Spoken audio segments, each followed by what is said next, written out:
timecode, 32-bit float, water resistance, high SPL and more. This is the Saramonic ULTRA.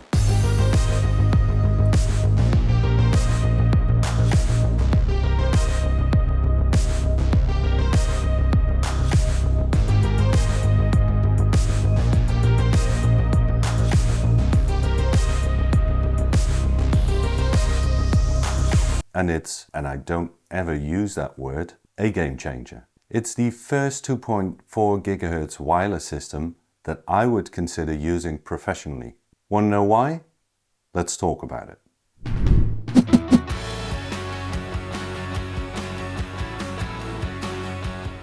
Saramonic sent this to me for review, but I'm not getting paid to make this video. I can say whatever I want and they don't get to see it before it's posted. Also, I chose to release this video at launch date, just because I'm excited about the product. Now, back at IBC last September, I was part of Saramonic's G9 launch event. After the event, I was invited to join the team for dinner and hang out. I met one of their engineers who at some point showed me an early version of Ultra. When he started talking about its features, I started to get really excited and thinking this product might be something special. And indeed it is. It's like they took the good things from other manufacturers like DJI and Rode and merged them into one almost perfect system. Almost. There are some things that need some work. Nevertheless, I'm not often so excited about a product. So let me tell you about it. Keep in mind that this is an initial look because I've only had a limited amount of time for testing so far.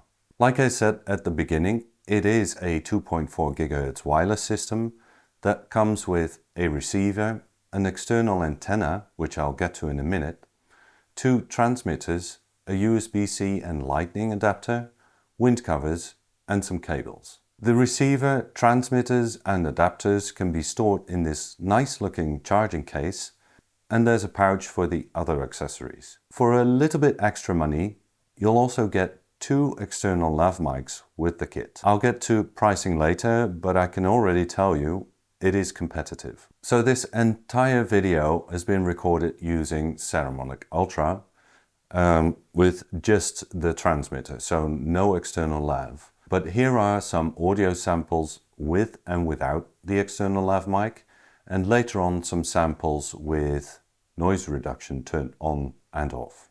A jack of all trades is a master of none, but oftentimes better than a master of one. A jack of all trades is a master of none, but oftentimes better than a master of one. The specs on this system are fantastic. And to show you why I think this might be the best system in its class, spec and feature-wise, let's look at a comparison between the DJI Mic 2, Rode Wireless Pro and the Saramonic ULTRA. First, let's look at advertised range. It's quite similar across the board, but the Saramonic wins with its external antenna attached. And there's another potential advantage to this antenna besides range. My guess is that in environments with a lot of 2.4 GHz traffic, like trade shows, the Ultra will be more reliable. I haven't been able to test that out yet though, so take my guess for what it's worth. On to internal recording. Same for all of them, they can all record in 32-bit float internally, though the Rode has the most amount of storage at 32 GB as opposed to the 8 GB on the other two. But to be honest, 8 GB is plenty in most cases. It gives you approximately 9 hours of 32-bit float audio. With 32-bit float, you get a massive dynamic range and the audio basically can't clip, unless the microphone's physical capsule clips, which brings me to SPL, sound pressure level. This describes the loudest sound the microphone capsule can capture without distorting, basically. As you can see, the Ultra is the clear winner here. Another win for the Ultra is one that I think is a big one, and I don't understand why this hasn't been done before. Water resistance. None of the other two have any kind of water resistance whereas Saramonic ULTRA has an IPX5 rating, which means it can be used when it's pouring down with rain, or even under the shower, if that's your thing. I think this is big because it opens up so many more outdoor use cases.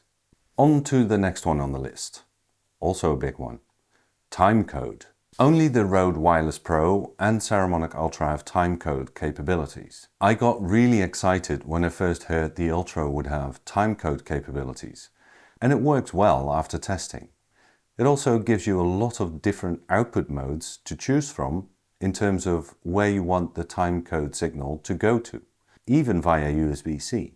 But this timecode feature also needs some work in my opinion, because the whole idea of using timecode is that we can sync multiple cameras.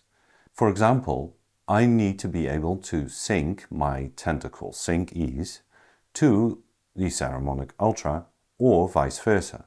In my testing and talking to Saramonic, I did get that to work. However, the way that should work is just by plugging in a 3.5mm cable from the Ultra to one of my Sync Es. That should do the trick and sync the Tentacle box to the Ultra's timecode. But that didn't work initially. Eventually I found out by accident that adjusting the output volume on the Ultra radically a few times, my Sync E would start receiving timecode all of a sudden. The same goes for when the Ultra is connected to the timecode port of my GH6. So it works, but it is sort of a workaround. I'm sure Saramonic's engineers can sort this out with firmware. Also, Ultra can only be the master timecode generator. I couldn't get it to receive timecode, for now at least. By the way, the Rode has a similar issue. The Wireless Pro also can't be gem synced from another device. It can only be the master. All of these systems have some kind of AutoGain feature. That is to say, on the Ultra, this is coming in the next firmware update, so I can't test that currently. I personally don't care much about an AutoGain feature, but I can definitely see it being useful for live streaming scenarios. There's also a noise cancelling feature, which you'd expect on a system like this nowadays. I tend to not use any noise reduction during recording. I prefer dealing with it in post. Again, for live streaming situations, this can be useful, and the Ultra offers 3 levels. Here are some audio samples. A jack of all trades is a master of none, but oftentimes better than a master of one. A jack of all trades is a master of none, but oftentimes better than a master of one. Now there's one issue with the noise reduction functionality. If I turn it on, the LED turns green and the receiver says that it's noise reduction level 1. But the Ultra has 3 levels of noise reduction. But as of right now, those can only be changed via the app. And the way the Ultra connects to the app is via USB-C or Lightning. So really, I'm not going to do that because that's not the way it should work. I don't want to have to plug the receiver into my phone, go into the app and then change the noise reduction level. So I hope Saramonic can sort that out in firmware. So a quick look at latency. Some people seem to be worried about latency. The Ultra doesn't win here, but it's not something to really worry about.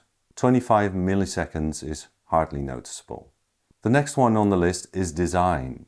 The reason I'm comparing this is because I absolutely hate it when there's a massive logo on the transmitter and/or when it has a glossy surface, like the Rode Wireless Pro has. Even the DJI Mic 2 has a logo on the transmitters that's quite obvious. I'm glad to see that Saramonic chose to put the logo on in a more subtle way.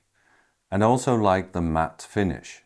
The only criticism would be the LEDs that can be too bright in some situations.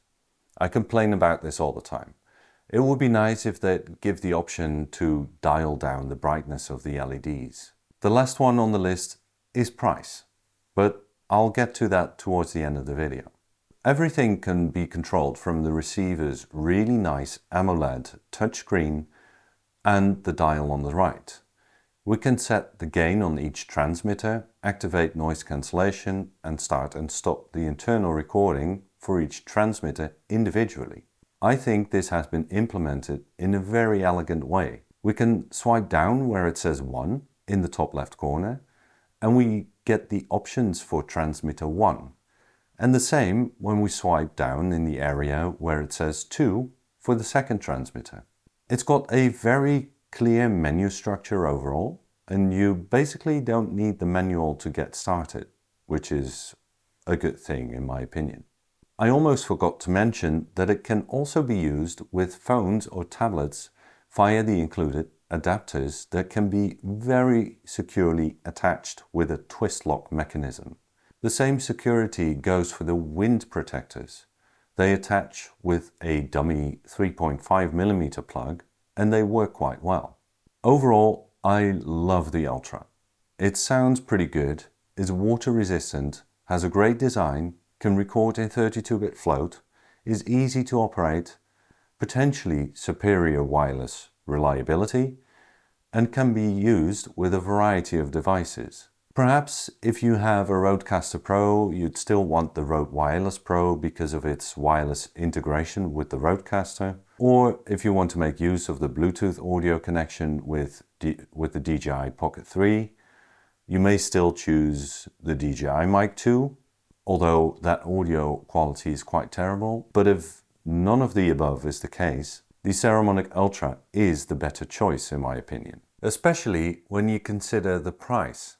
At the time of recording, the kit without the 2 external lav mics is priced at $269 US, and the kit with the 2 external lav mics included is priced at $299. I mean, look at the competition.